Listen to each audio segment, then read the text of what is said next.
저는 오늘 다니엘서 3장 13절부터 18절 말씀을 중심으로 세상을 바꾸는 하나님의 사람들, 세상을 바꾸는 하나님의 사람들이라고 하는 제목으로 하나님의 말씀을 선포하겠습니다. 선포된 말씀을 듣고 순종하는 여러분과 여러분 자녀 손손들에게 성령님의 기름 부으심과 성부 성자 하나님의 은혜와 복이 자고 넘치기를 주님의 이름으로 축원합니다. 오늘 여러분 복장이 조금 자유스러워요. 이유가 있겠죠. 저 삼각지부터 광화문까지 쭉 도로를 메우면서 건강한 가정, 거룩한 나라를 만들어 가는데 여러분들이 가서 예배에도 참여하고 기도에도 참여하기 위해서 아마 그렇게 좀 스포티한 복장으로 오신 줄로 압니다. 여러분 참 감사를 드립니다. 오늘은 우리 한국 교회가 200만 연합예배 및 큰 기도회로 참여하게 되는데 여러분들의 섹션은 서울역 3번 출구에 나가셔서 기업은행 앞에 가게 되면 전체 행사의 섹션 20 구역입니다. 거기서 우리 만나가지고 함께 하는데 저는 원래 이 본부석으로 가가지고 뒤에 찬양대를 서야 되는데 많은 교회가 한 3,4천 명이 찬양대를 다 서게 돼 있어요. 그래서 좀 빠지자. 그리고 저는 오늘 좀 이따 장로님들과 교육자들과 전철을 타서 여기에서 20번 구역 섹션에 가서 함께 하려고 합니다. 함께 가면 되겠습니다. 좀 이따 예배를 마치고 식사를 하시고 1시 10분 아니면 1시 반에 출발하시면 되겠습니다. 지금 지방에서는 저 진주, 마산, 울산, 대구, 광주, 목포, 천안 등등 대전에서 다 버스로 교회마다 몇십 대씩 올라오고 있습니다. 우리 한국 교회사에 처음 있는 일이죠. 1973년 여의도 집회에 빌리그레암 목사님 초청해서 그 집회 후에 처음 있는 일. 그때는 약 100만 명이라고 하는데 오늘은 200만 명. 100만 명은 현장으로 참여하고 삼각지부터 광화문까지 쭉 앉게 되면 그 100만 명이랍니다. 100만 명은 어떻게 하느냐? 못 가시는 분들이 유튜브로 보는 겁니다. 그래서 참여하는 겁니다. 그럼 200만 명이 되는 거죠. 이러한 일에 하나님이 놀랍게 역사하셔서 한국의 가정을 건강하게 하고 거룩한 나라로 만들어가는 하나님의 오묘한 섭리가 있을 줄로 믿습니다. 왜 모이냐? 왜 모이냐는 왜 모이느냐? 우리는 어떤 정치적인 이슈를 가지고 모이는 게 아닙니다. 모이는 이유는 지금 우리 사회가 마약과 동성애 차별금지법, 저출생, 고령화, 경제 동력 상실, 지역 간, 진영 간 대립의 갈등, 그리고 붕괴하는 교육 현장 가운데서 대법관이나 국회의원들이 악법인 차별금지법을 합법화시키려고 하니까, 동성혼을 법제화시키려고 하니까 그걸 막자는 거예요. 교회밖에 없다는 겁니다. 예수 믿는 사람밖에 없다. 나라를 살리는 것은 예수 믿는 사람밖에 없다. 가만히 우리 한국 역사를 보게 되면요, 일제시대 때에 민족 대표 33명 가운데 16명이 크리스찬이었어요. 신사참배 철저하게 반대했던 주기철 목사님, 손양원 목사님, 그분들의 영향으로 오늘 한국교회가 있게 되는 거예요. 또 새마을운동, 무궁화 심기 운동, 애국가 다 누가 만들었냐니까 최초의 크리스찬들이 기획하고 발제한 겁니다. 그러니까 역사의 중심에는 언제나 크리스찬이 있었다는 것입니다. 그래서 오늘 종교개혁 507주년을 맞아서 제2의 종교개혁의 심정으로, 그런 마음으로 건강한 가정, 거룩한 나라를 세워나가기 위해서 오늘 삼각지에서부터 광화문까지 100만, 또 참여하는 100만, 200만 명이 함께 모이는 것입니다. 우리나라는 2차 세계대전 이후에 원조 수혜국이에요, 수혜국. 혜택을 받던 그런 원조를 받던 나라였어요. 그러나 지금은 원조 지원국, 원조 지원국이 됐어요. 국력으로는 한 서너 번째 된다고 그러잖아요. 국방력으로는. 경제력으로는 세계에서 7, 8위인데. 그런데 문제는 뭐냐? 현재 우리는 머리에다는 핵무기를 이고 있고 등에는 수천조의 빚을 지고 있고 하다못해 여러분 빚진 거 손자 손녀까지 내려가요. 허리는 다음 세대가 끊어져가는, 허리가 끊어져가 다음 세대. 그리고 위기 상황에 놓여 있습니다. 이러한 순간에 하나님께서 우리에게 새로운 종교개혁이 필요하다, 새로운 종교개혁이 필요하다, 많은 목사님들과 신학자들의 마음을 두들겼습니다.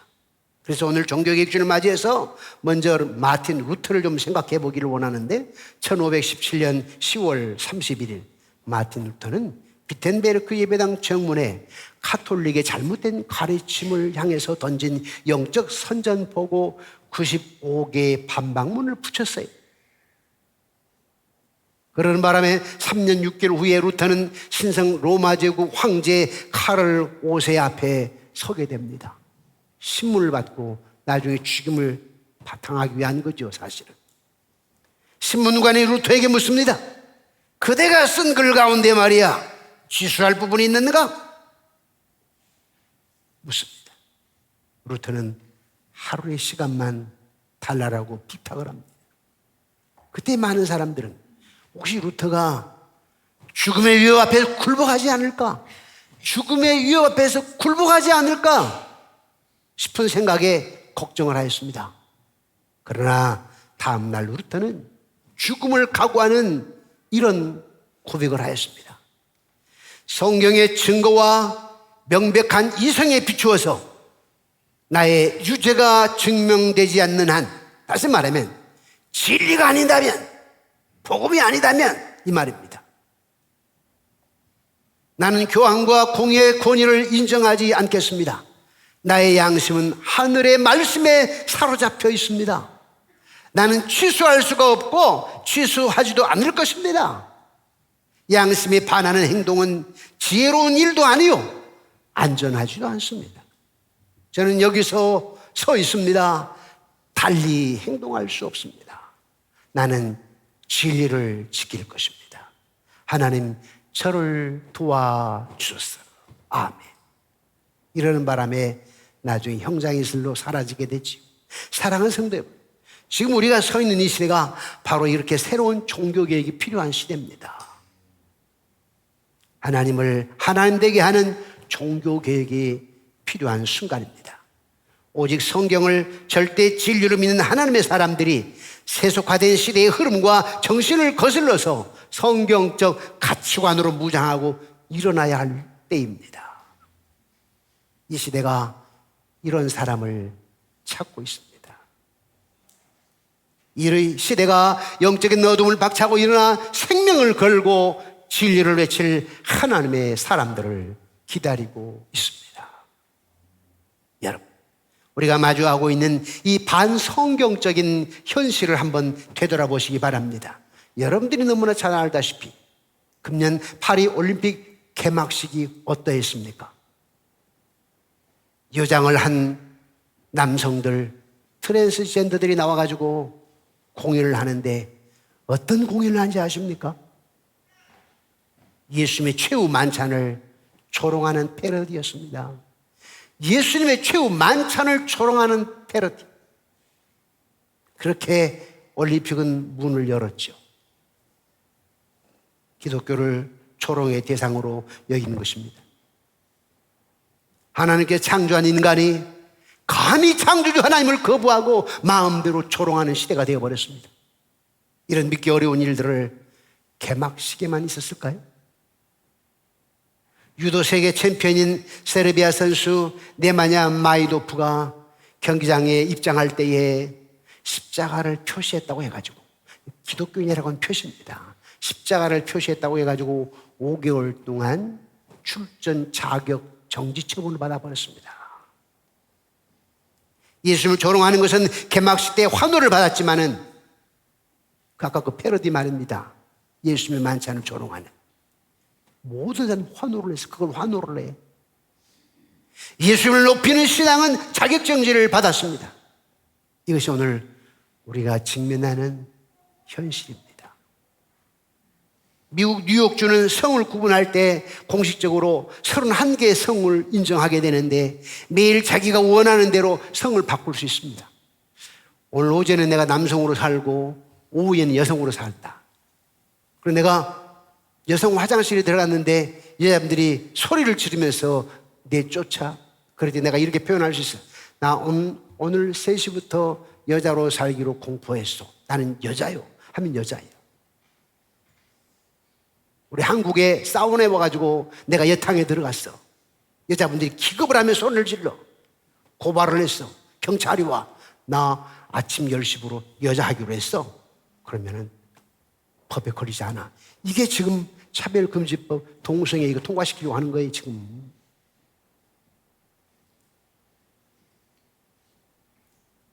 이제 한국도 동성 결혼을 인정하는 시대가 되는데요.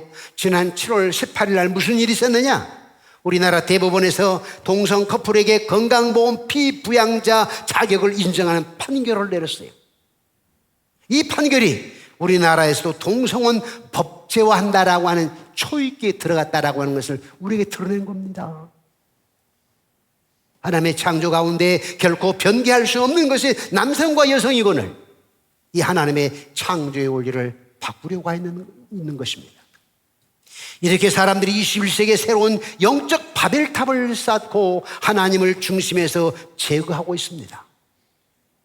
이런 인간의 모습을 지켜보시는 하나님의 얼굴을 한번 생각해 보십시오. 사람을 창조하시고 너무나 행복한 미소를 지으셨던 하나님께서 하나님을 대적하는 사람들이 하나님의 자리를 꿰차고 있으니 그러면서 광란의 노래를 부를 때에 찢겨가는 하나님의 가슴, 피눈물 흘리시는 하나님의 눈을 한번 상상해 보십시오. 누가 이 하나님의 마음을 품고 이 시대를 향해 외칠 수 있을까? 누가 다음 세대를 책임질 수 있을까? 어른은 어른다워야 되고 리더는 리더다워야 되는데 어른답지 못하고 리더답지 못하고 이래서야 어찌 우리 다음 세대에 행복이 올 수 있으며 우리 손자, 소녀들에게 어찌 기쁨과 자유함이 있겠습니까? 지금부터 약 2600년 전이었죠. 지금의 중동 지역을 중심으로 아프리카 일부 지역까지 광범위한 지역을 지배했던 대제국 바벨론 나라가 유다를 침략해 들어왔습니다.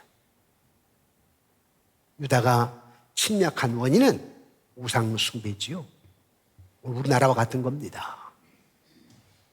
제사를 지내고 절기를 지냈지만 다 빈 껍데기고 마음속은 우상. 그래서 하나님이 심판하신 것입니다. 그렇게 침략해 들어온 바벨론은 성전과 성벽을 파괴해버리고 집들을 무너뜨리고 백성들을 칼로 죽이고 그때 시드기야 왕은 양쪽 눈을 빼버리고 짐승처럼 포승줄에 묶여서 끌려갔습니다. 그때에 다니엘과 세 친구도 포로로 잡혀갔지. 단 왕족이었기 때문에 쓸만하고 지혜가 있기 때문에 느부갓네살은 그를 왕의 호의를 받는 평탄한 삶을 누리게 했습니다. 왕궁에서. 그래서 어느 날이었죠. 고난의 바람이 불기 시작합니다. 느부갓네살 왕이 금으로 만든 신상 넓이가 제 팔에 2번 펼쳐야 되는 것. 이 넓이. 한 번, 2번 넓이. 높이가 30m. 여러분 아파트 15층입니다. 그 거대한 우상을 만들어 놓고 바벨론을 다스리는 관리들을 다 불러 모아놓고 명령하였습니다. 모두 금시상 앞에 엎드려 절하라. 절하지 아니하는 자는 맹렬히 타는 불불에 집어던질 것이야. 그러자 천지를 울리는 음악소리와 함께 참석한 모든 사람들이 금신상 앞에 무릎을 꿇고 절을 합니다. 하나님만이 받으셔야 될 경배를 우상 앞에 드리고 있는 사람들. 이때 우상 앞에 절하지 않았던 세 사람이 있었으니 사드락, 메삭, 아벳. 이들은 하나님 한 분 외에는 누구에게도 절할 수 없다는 것입니다.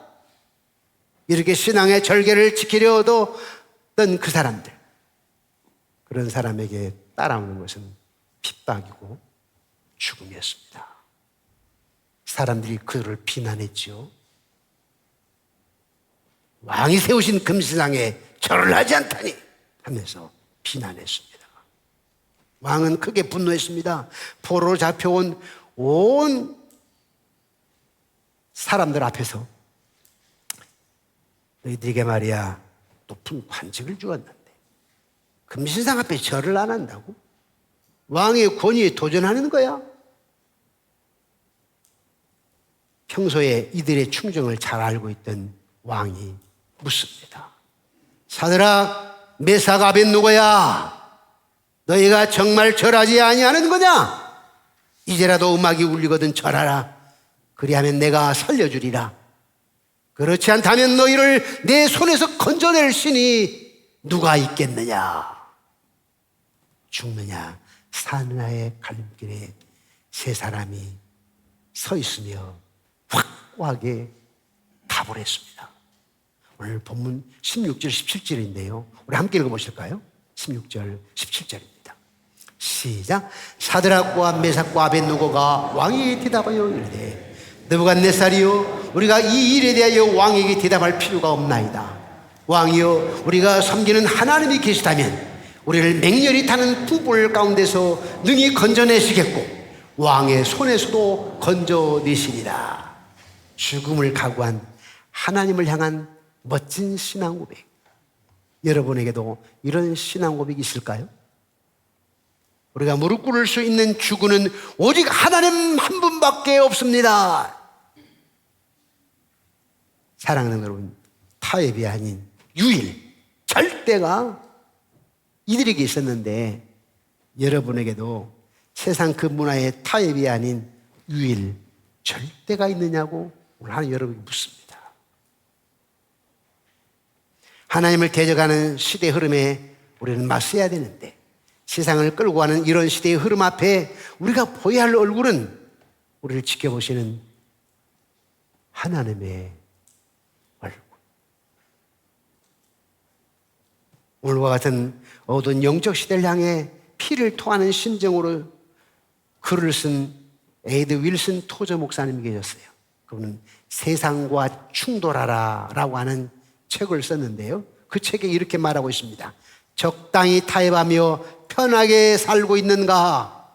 하나님은 그 편한 길을 철저히 반대하신다. 세상과 불화하라, 겁먹지 말고 당당히 맞서라. 그리스도인들이여, 무릎 꿇고 세상을 흉내내지 말라.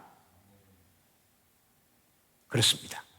동성애 세력도 반기독교 세력도 당당하게 자신을 드러내는데 기독교인은 너무나 조용히 지금은 자신도 모르게 타협이라고 하는 안락 의자에 앉아가지고 영적인 잠들을 자고 있습니다.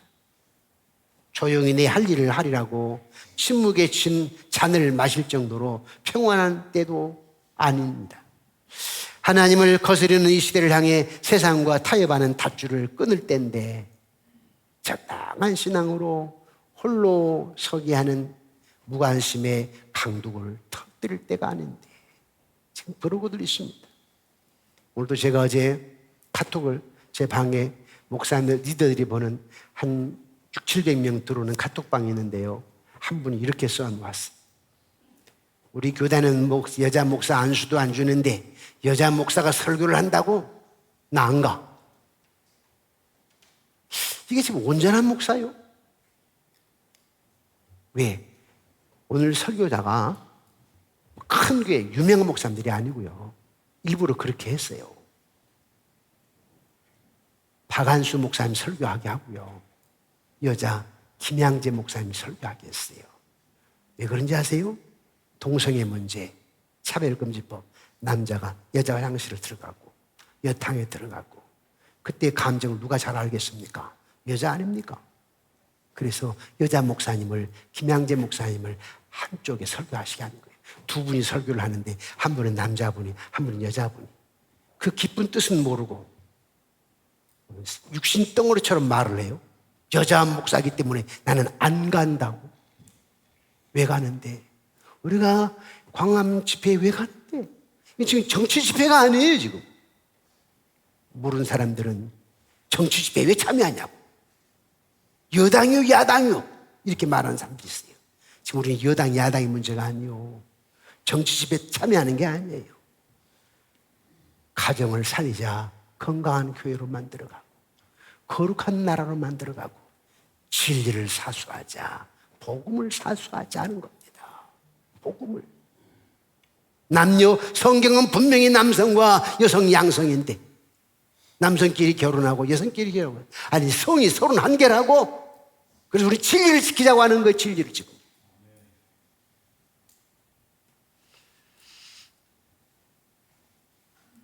하나님을 향한 진실한 신앙을 가진 사람이라면 함께 모여서 하나님을 예배하고 한 마음으로 기도의 자리로 나가야 됩니다. 왜냐? 역사의 주인 되신 하나님을 예배하고 하늘을 향해 외치기 위해서입니다. 우리 자녀들 다음 세대를 바른 가치관으로 세우기 원하기 때문에 이런 사람들이라면 가서 하나님을 찬양하고 기도해야 되는 것입니다.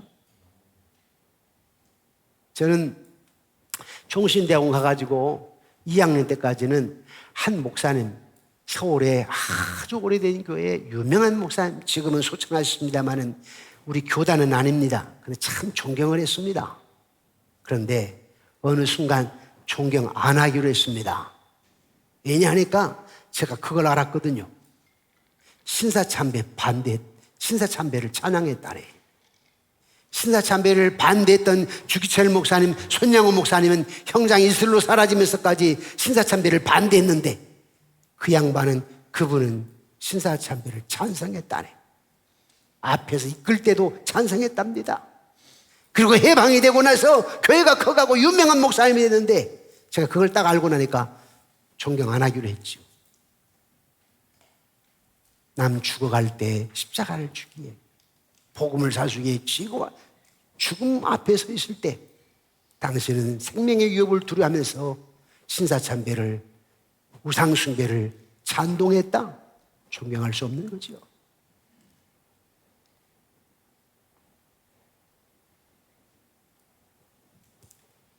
이제 우리는 영적인 어둠을 대적하여 하나님의 이름으로 나서야 할 때입니다.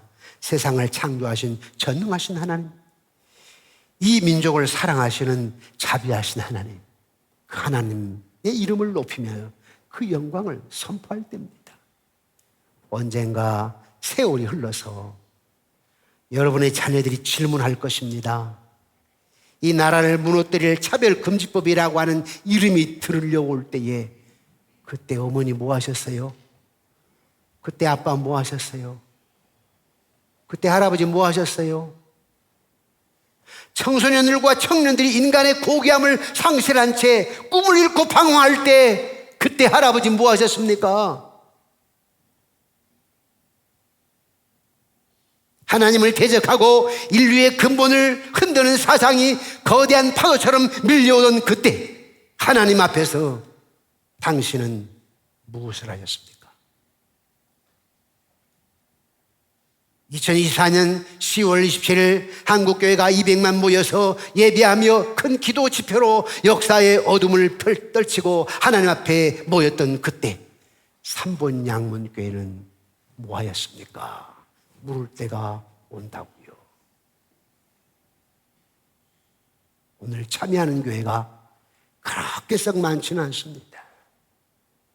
우리 장로님들 3주 전에 우리 국내 안에 성지순례를 저와 함께 같이 우리 10명의 장로님들하고 시무장로님들하고 저와 영광에 가게 되면 염산에 염산교회가 있는데 그 염산교회는 6.25 때 빨갱이들이 목사님 포함 장로님, 성도님, 집사님들 갖다가 77명을 바로 바다 앞으로 돌에 매달아가지고 수장시켜 버렸어요. 하나님 믿는다고. 그 옆에는 야월교회인데 똑같이 66명을, 염산교회는 우리 합동이고 야월교회는 통합이고, 교회를 그렇게 만들어 성도들을 거기에 갔다 왔어요, 장로님들이. 그리고 저 신안군 증도의 문중경 선교사님, 전도사님, 그분도 역시 6.25 때 그렇게 비참하게 죽음을 당했어요. 복음 전한다고, 예수쟁이라고. 그리고 그 다음날 하룻밤 자고 순천 예양원에 갔었는데, 오호 통제라, 오호 애제라. 아니 7년 전만 하더라도 목사님, 순교하신 목사님의 기념관이기 때문에 십자가가 서 있었는데, 지금은 십자가가 아니고 천주교 십자가가 서 있어요. 천주교. 안에는, 실내 안에는 천주교 모양 문양이 그려져 있어요. 왜 이 꼴 이 모양이 되었던가? 이 모양이 되었던가? 돈. 천주교도 오라, 불교도 오라, 원불교도 오라, 다 오라. 그리고 헌금해라. 참 한심할 노릇 아닙니까? 누가 그렇게 만들었을까? 누가? 싹군 목자들이겠지. 다시는 안 가고 싶은 생각이 들었어요. 그러면서 제가 만약에 한국에 어떤 큰 것을, 큰 맥을 이어가는 지도자가 된다면 싹 바꿔놔야 되겠다. 그 교단 총회장 임원들 식사 한번 합시다. 이 모양 이 꼴이 되겠습니까? 라고 말입니다.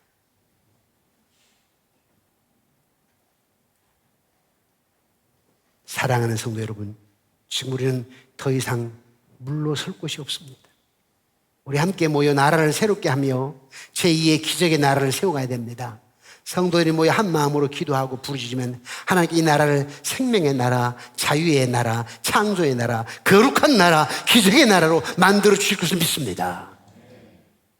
세계는 한국을 지금 바라보고 있습니다. 먼저 차별금지법, 동성법을 제정했던 나라들, 핀란드, 호주, 캐나다, 미국, 덴마크, 영국, 프랑스 약 36, 7개 나라가요 이미 경험을 했거든. 이야, 우리가 실수했어. 이거 통과시킨 거 실수했어.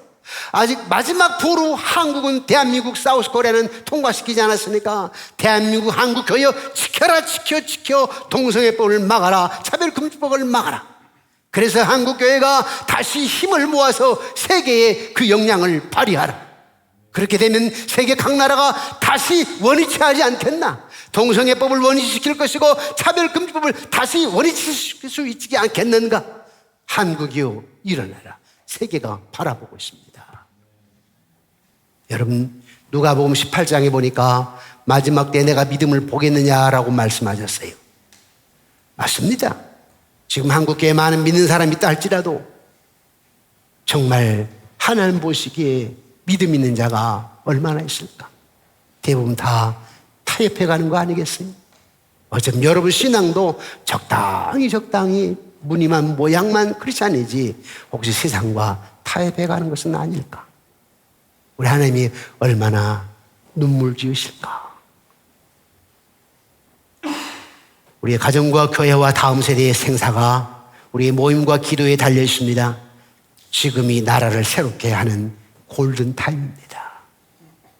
걸을 수 있는 분은 모두 나가셔야 됩니다.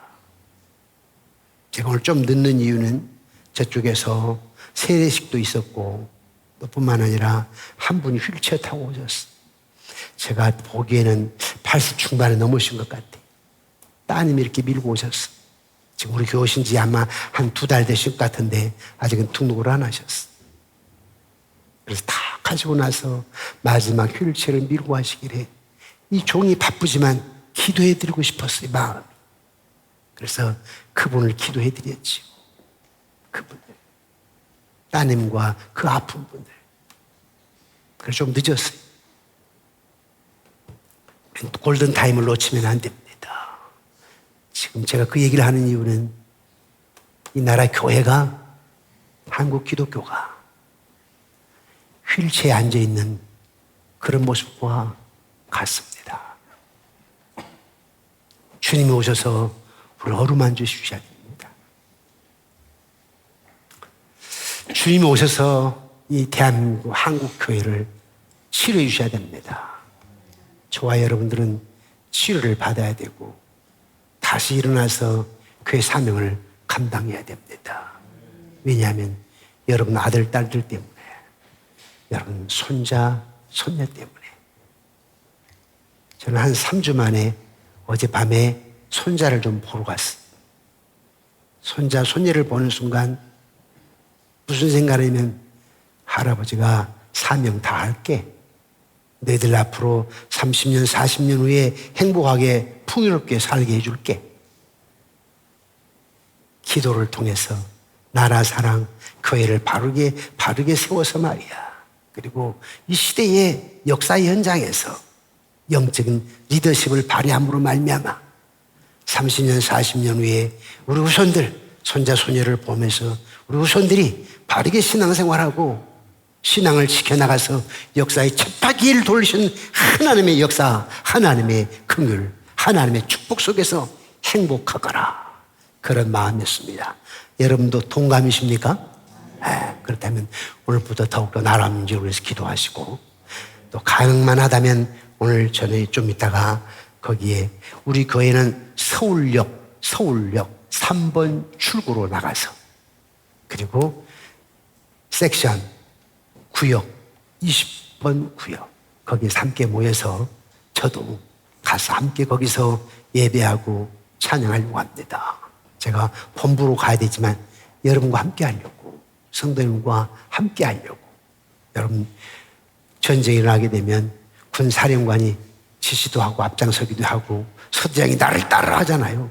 그런 것처럼 제가 먼저 여러분 나라 사랑, 애국심, 그리고 교회를 바로 이끌어야 되겠고, 저와 여러분들 얼마든지 사람의 소리를 낼 수가 있지만 주님 바라보고 멋지게 신앙생활하며 승리하는 히브리서 11장의 믿음의 조상들로 여러분 이름이 지금 들어갈 수는 없지만 하늘나라에 우리 하나님이 너희들이 히브리 11장에 들어갈 만한 이름들이다, 그렇게 각인되어지기를 주님의 이름으로 축원합니다.